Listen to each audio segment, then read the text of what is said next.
شما قبلا حتی اگر 206 داشتین الان دارید سراتو سوار میشید، اونقدری که تو 206 احساس خوشبختی میکردین تو سراتوتون نمیکنید. چرا؟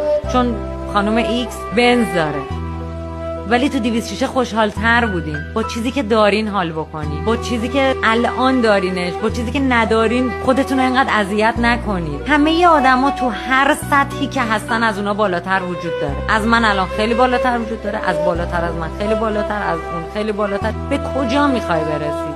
به احساس خوشبختی میخوای برسی؟ با همون چیزی که داری احساس خوشبختی کن. خیلی از من بالاتر آدم هست تو همه چی، تو ظاهر، تو قیافه، تو هیکل، تو رابطه، توی ثروت، تو بیزنس، توی سلامتی، تو همه چی از من بهتر هست. من نمیتونم زندگیمو داوم کنم. من اصلا چه میدونم چقدر دیگه زنده میمونم؟